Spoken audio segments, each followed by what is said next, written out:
Good morning, everyone. I was up very, very early this morning, 3 o'clock, which, by the way, is supposed to be, if it's at night, wherever you live at, 3 a.m. is the most peaceful time, right? Yes, of the day, the night, yeah. And give and take with Spirit World is much easier to be had. Okay. So they say. I think it's true. I've experienced some interesting things at 3 o'clock in the morning.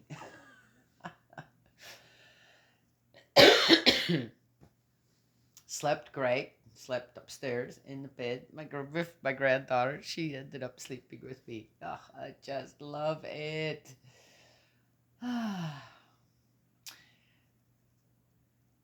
It snowed yesterday. First snow, yes, of this season, this winter. And I had my other two grandchildren here as well. And I said, hey, let's go outside and make some snowballs. Okay, there was just the dusting out there, right? How are you going to make snowballs out of that? Well, we did. We managed. Not only that, they were small, little, small, very small little snowballs, but they ended up being really hard. And we were able to throw them at each other 2 or 3 times, the same snowball. It was a lot of fun. I've never seen snowballs last for that long. Anyway, so, which I thought about that again this morning and I'm going, little bit of snow, right? Yes, little tiny snowballs, yet they lasted, right? They lasted as if 3 or 4 snowballs, big snowballs, right? That's when you throw, they just fall apart, right? But these stuck together for a while. More's not always better, yes. And with the little we had, somehow we made it last. Or it lasted. Ah, interesting. Interesting to think of it that way. Yes. Anyway, okay, let's get going here. I know that the house is about to wake up, if I haven't already woken up the house with a big long talk with a good friend I hadn't talked to in a while. But it's a big house. Nobody came and complained, so that's good. All right. Second book of Kings 2, the Elisha cycle. That's a super chapter. Super chapter 6. Its opening. Elijah is taken up to heaven and Elisha succeeds him. This is what happened when Yahweh took Elijah up to heaven in a whirlwind. Elijah and Elisha set out from Gilgal, and Elijah said to Elisha, you stay here, for Yahweh is only sending me to Bethel. But Elisha replied, as Yahweh lives, and as you yourself live, I will not leave you. And they went to Bethel. The brotherhood of prophets living at Bethel came out to meet Elisha and said, do you know that Yahweh will carry your Lord and Master away today? Oh, yes, I know, he said. Be quiet. Elijah said to Elisha, you stay here. Yahweh is only sending me to Jericho. But he replied, as Yahweh lives and as you yourself live, I will not leave you. And they went on to Jericho. The brotherhood of prophets living at Jericho went up to Elisha and said, do you know that Yahweh will carry your Lord and Master away today? Yes, I know, he said. Be quiet. Elijah said to Elisha, you stay here. Yahweh is only sending me to the Jordan. But he replied, as Yahweh lives, and as you yourself live, I will not leave you. And they went on together.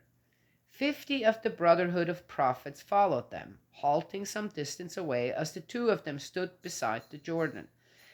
Elijah took his cloak, rolled it up, and struck the water, and the water divided to left and right, and the two of them crossed over dry shod. When they had crossed, Elijah said to Elisha, "Make your request. What can I do for you before I am snatched away from you?" That's an odd way to look at that. Okay, all right. Let's just see what else is going to happen here. Elisha answered, "Let me inherit a double share of your spirit." Oh, that's an interesting request. "Your request is difficult," Elijah said. "If you see me while I am being snatched away from you, it will be as you ask. If not, it will not be so."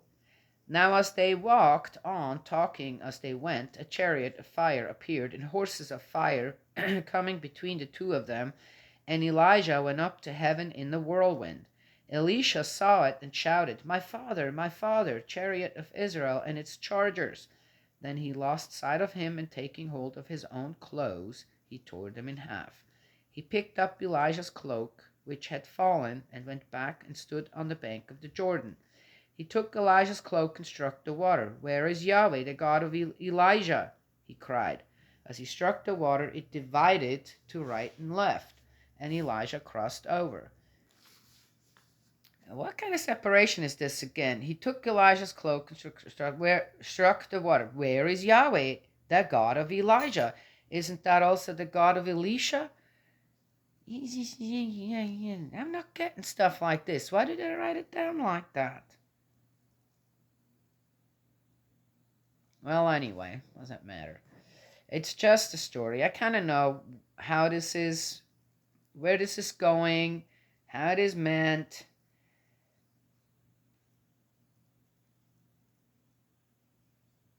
Basically, no, it seems like to me people don't know how Elijah passed away. Sounds like he may have gotten old and people hadn't heard from him in a while. Somebody went and looked for him, and he was laying, what, dead on top of a mountain in his cave or whatever. And then they had to somehow make a better story for him. I don't know. And Elisha, the names are so close, right? Elijah and Elisha. And again, I don't know. It's an odd story again. Snatched away. Snatched away. Why would Elijah look at it as being snatched away rather than joining God in spirit? It's an odd way again on how death is presented. And does it have to be that way? I would say, we all worry over what if, right?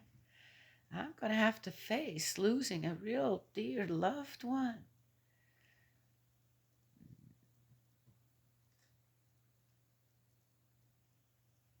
And death becomes such a threat. Right? What, to whom? The people around us? No, to our sanity, right? To our existence, spirit. Uh,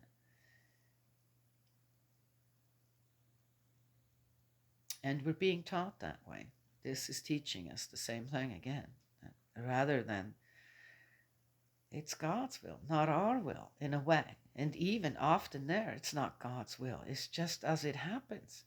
Certain ways of living life, there are consequences. Yes, some can be taken care of, some can't. And the time comes where one is just passes to spirit world. That is that. Yes. And instead, us preparing ourselves for that, it's a threat. It's something to fear. I don't understand that. Yes, I lost people very dear to me. Yeah. And I learned through that as well. Death is not to be feared. It's just, okay, now you can't grab the person anymore, right? It's kind of interesting on how when people that you dearly love, right, that you would have been able to be gentle to and this and that, right? Yeah? And we're rough with each other and we talk rough to each other. Yeah? But when the person's not there physically anymore, only in spirit, we have to learn to become gentle in order to still perceive the spirit, the person that has moved on. That's all they did, is move on. Eventually we will too. Yes? Is death really such a horrible thing? Yes? No, it's not. Sometimes one wishes one would have a little more time with someone. Yes? Yeah. But it's just another different journey, yeah, with the person that has moved on. Yes? It's not a loss, it's a gain, because they can teach us how to do better here. So, okay, all right. Anyway, so this is an odd one and interesting. I'm reading this today after the conversation I had with someone this morning. And what comes to my mind? So, spirit world's working. The brotherhood of prophets saw him in the distance and said, "The spirit of Elijah has come to rest on Elisha." They went to meet him and bowed to the ground before him. Oh, so going back to this, so Elisha, okay, according to this, inherited after Elijah's death, right? Yes, certain responsibilities. And it's showing itself that he has the same grace from God within him, right? Okay, what, to part water? It probably wasn't that, but okay, that sounds good. It's in the physical, it can be understood by people as kind of a miracle. All right, got it. But the one thing again here is Elisha was not prepared really for it, right? He was expecting it. Oh, he was actually asked for it, which I find interesting. But he's still now working, even though he's got the spirit of Elijah with him, part of it, or the gifts, transferred, maybe. Where is Yahweh, the God of Elijah? He's still searching. Now he still has to keep going on his own, right? Yes, we'll see what he does with it. They went to meet him and bowed to the ground before him. "Look," they said, "your servants have 50 strong men with them. Let them go and look for your master." What? The spirit of Yahweh may have taken him up and thrown him down on a mountain or into a valley. "Send no one," he replied. But they so shamed him with their insistence that he consented. Oh. So they sent 50 men who searched for 3 days without finding him.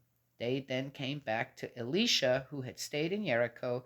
He said, "Didn't I tell you not to go?" Okay. That one could say a whole lot to this one again, too, right? Yes.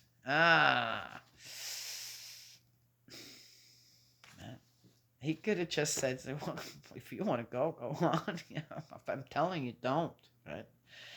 But they shamed him into what? They needed his permission to go and look for Elijah if they believe that, again, how did he disappear? I don't know. It's just a little weird. But right away, right? Right away, there are people, right? Now, Elisha is not, what's the cloak all about? Maybe. Who helped him cross the stream so his feet stayed dry? Did Elisha carry him? And Elijah cloaked Elisha, protected him in a way, took him under his wing, kind of thing. Okay, just saying. I'm looking through the story, looking behind the story. What was this all really about? And what is this supposed to teach us? Right? Yes? All right. Anyway. But immediately, as soon as Elijah was not around anymore, right? Who descended upon Elisha? Anyway. Two miracles of Elisha. The people of the city said to Elisha, "The city is pleasant to live in, as my lord indeed can see, but the water is foul, and the country suffers from miscarriages. Bring me a new bowl," he said, "and put some salt in it."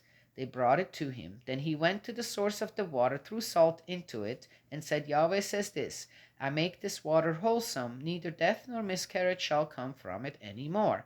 And the water became wholesome, as it is today, exactly as Elisha had said it would. He probably told the people, "Don't poop in the streams anymore." Oh, you think that was not a common thing? I remember when we first moved, let's see, not when we first moved, that was already kind of, but a little before that, so no more than 40, 50 years ago, people pooped in the rivers, this and that. Yeah, that'll make your water foul, if there's enough people doing that. All right, just saying. So what? Did he really? Yep, okay. He may have thrown some salt in, but he probably said, "I'm going to purify this water now, but here's the thing that you need to do." Right? Yes? Yeah? Okay, just saying. Okay, what could make water foul, right? And cause women to miscarry babies while drinking the water, right? It said two things, but really, when it comes down to it, the two things were connected. Right? Well, it says right here, "Neither death nor miscarriage shall come from it anymore," from the water. Okay, got it? All right. From there he went up to Bethel, and while he was on the road, some small boys came out of the town and jeered at him. "Hurry up, Baldy." Oh, he was bald. Now we know that about him. They shouted, "Come on up, Baldy." He turned round and looked at them, and he cursed them into the name of Yahweh.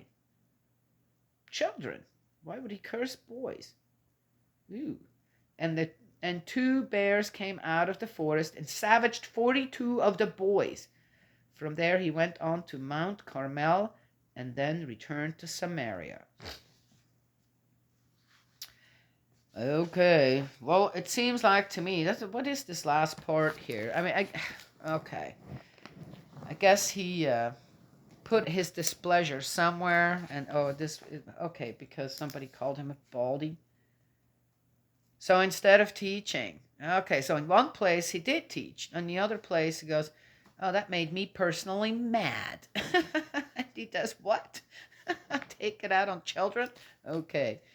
Some prophet, that is, inherited Elijah's spirit. Well, we know what Elijah did too. Okay, all right. Or what they say he did. Uh,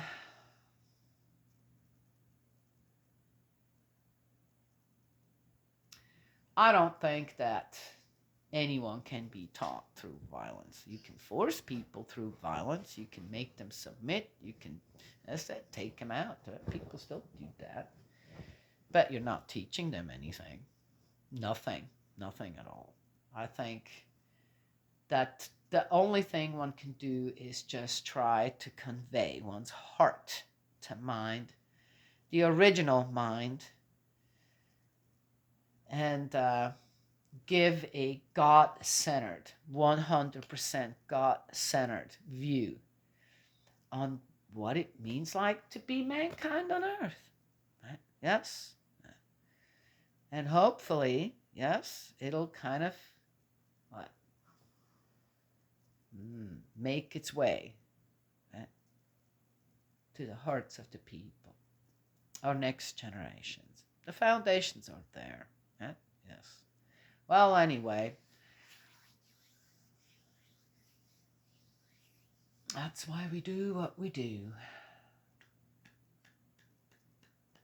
Interesting. Elijah and Elisha.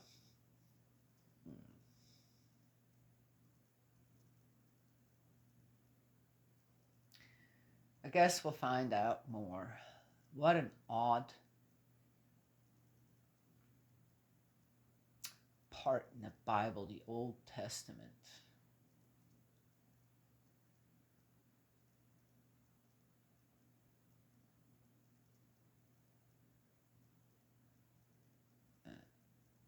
Anyway, I got to go. I think my daughter is about to get up, have to go to work. And I think I'm gonna fix her something for breakfast. Yes, yes, yes. Alrighty, that's all I have to share today. Yes, I'm just, as I said, some of this stuff just, okay, let's see. Okay. That makes more sense that way. But to take these stories at face value, I'm not going to do that. That just doesn't make sense to me. So I'll continue to try to find my way through the maze. Yes? Yeah. Interesting on how Elijah just was snatched up by chariots and fire, whatever, into the air.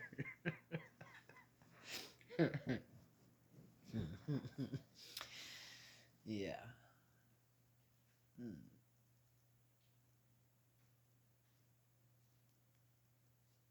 Yeah. I don't know. That kind of doesn't make sense, but all right. I think they just don't know how Elijah passed away.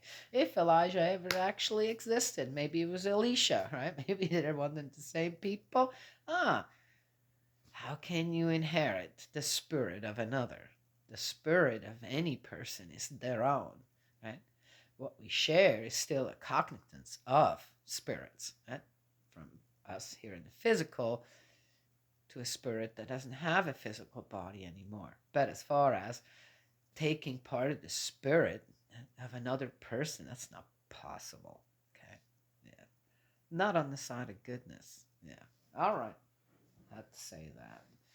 God's love and blessings always. May He protect you, and I will talk to y'all another time.